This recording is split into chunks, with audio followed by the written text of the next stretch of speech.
नमस्कार, स्वागत है आपका टीवी 24 नेटवर्क में और मैं हूं अजय सिन्हा। राम मंदिर में चंदा चोरी हुई, उसको लेकर सभी को दुख हुआ। सभी ने एक आवाज में कहा कि जो हुआ है वो गलत हुआ है, आगे ऐसा नहीं होना चाहिए और जो भी इसमें दोषी हैं उनको सख्त से सख्त सजा मिले।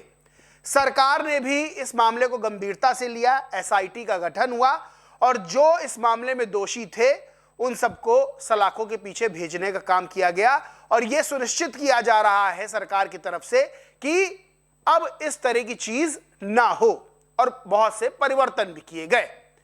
चंदा चोरी हुआ राम मंदिर में, यह बड़ा दुख का विषय है, लेकिन क्या इस विषय पर राजनीति करना ठीक है? और अगर राजनीति भी होती है तो उसका स्तर क्या होना चाहिए?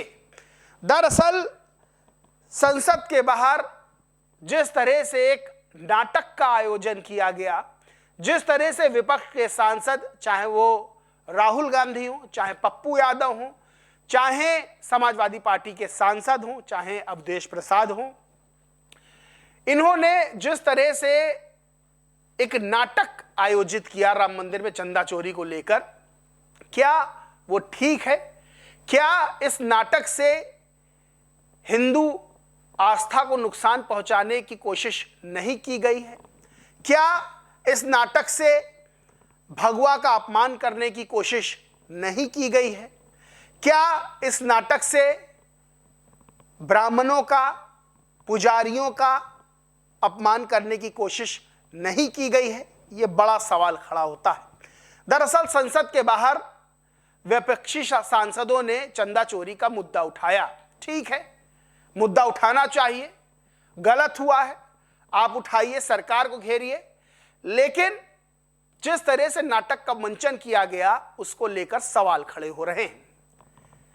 सवाल ये कि क्या हिंदू आस्थाओं पर चोट विपक्ष के सांसदों ने नहीं पहुंचाई है? दरअसल पप्पू यादव पुजारी की भूमिका में थे, भगवा वस्त्र धारण किए हुए वो दान पेटी लिए बैठे होते हैं।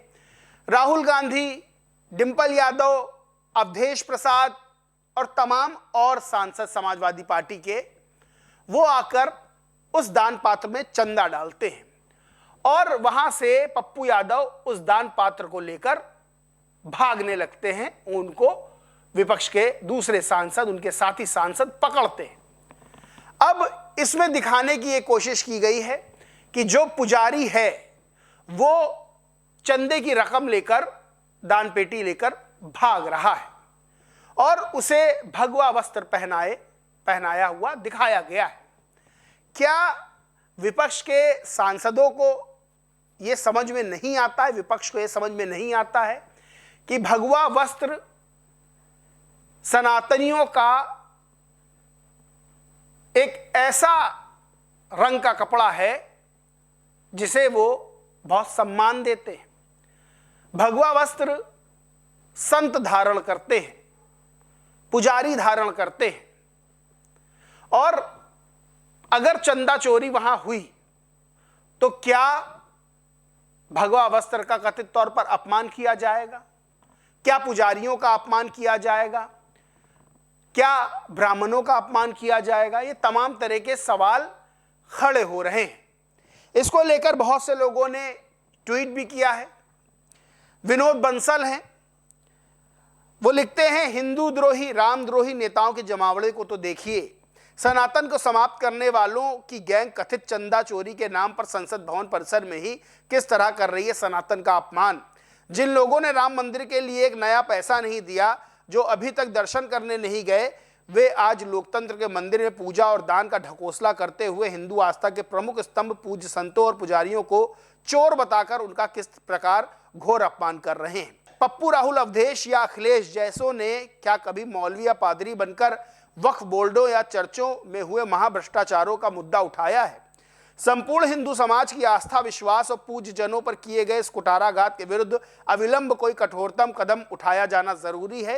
हिंदू आस्था का यह अपमान नहीं सहेगा हिंदुस्तान। राजा सिंह फायरब्रांड नेता हैं, वो भी ट्वीट करते लिखते हैं, राहुल गांधी और कांग्रेस को हिंदू आस्था का अपमान करना शायद सबसे आसान लगता है। बार बार सनातन प्रभु श्री राम और हिंदू भावनाओं का अपमान करने वाली घटनाएं सामने आती हैं, लेकिन ना कभी खेद व्यक्त किया जाता है, ना ही माफ़ी मांगी जाती है। मैं राहुल गांधी को खुली चुनौती देता हूं, अगर इतनी ही हिम्मत है तो किसी दूसरे धर्म की आस्था के साथ ऐसा व्यवहार करके दिखाएं। हिंदू समाज के सहिष्णुता को उसकी कमजोरी समझने की भूल ना करें। अब सनातन का अपमान किसी भी कीमत पर बर्दाश्त नहीं किया जाएगा। शुभम शुक्ला नाम के ट्विटर यूजर लिखते हैं, क्या आप मजाक बना दिया है यार, ये विपक्ष का सलाहकार कौन है उन्हें नहीं पता, बीजेपी खेल जाएगी इस पर। पप्पू यादव तो भगवा पहनाकर दान पात्र हाथ में देकर उसमें दान दे रहे हैं, इससे क्या साबित करना चाहते हो? क्या इस तरह हरा कपड़ा पहनाकर सिर में टोपी रखकर नीचे चादर बिछाकर हाथ में झाड़ने के लिए मोरपंख या कुछ और देकर प्रदर्शन कर सकते हैं? हर्षवर्धन त्रिपाठी है, वो लिखते हैं, तय मानिए राहुल गांधी हिंदू आस्था का मजाक बनाते बनाते मजाक बनते दिख रहे हैं। पप्पू यादव को पुजारी बनाया, इसे भी सामान्य मत समझिए, समझकर ही बनाया होगा, अब राम जी ही तय करेंगे। विपक्ष विरोध करता है, विरोध अपनी जगह है, लेकिन क्या इस तरह भगवा वस्त्र पहनाकर दान पेटी पकड़ाकर पप्पू यादव को वहां बैठाना और उसमें दान देना और पप्पू यादव को दान पेटी लेकर भागना और फिर उन्हें पकड़ना कि देखो चोर भाग रहा है, पकड़ो इसको, चंदा चोर भाग रहा है, क्या ये ठीक है? क्या आप ऐसा करके देश के पुजारियों पर, भगवा वस्त्र पर उंगली नहीं उठा रहे? क्या आप सबकी ईमानदारी को कटघरे में नहीं खड़ा कर रहे? ये सवाल खड़ा होता है। विपक्ष अपनी हार से कुछ सीखना नहीं चाहता है, वो ये नहीं समझता है कि ये जो वो कर रहा है इससे जो बहुसंख्यक समाज है उसकी भावनाएं कथित तौर पर आहत हो सकती हैं। पश्चिम बंगाल में, बिहार में क्या नतीजे रहे ये किसी से छिपा नहीं है, और 2027 में उत्तर प्रदेश में चुनाव है और विपक्ष का यही रवैया, यही तरीका बीजेपी को सीधी सीधी जीत दिलाता हुआ नजर आता है। इस पूरे मामले पर आप क्या सोचते समझते कमेंट करके जरूर बताएं। वीडियो अच्छा लगा हो तो लाइक करें, ग्रुप शेयर करें और चैनल को सब्सक्राइब नहीं किया तो सब्सक्राइब करके बेल आइकन जरूर दबा लें। धन्यवाद।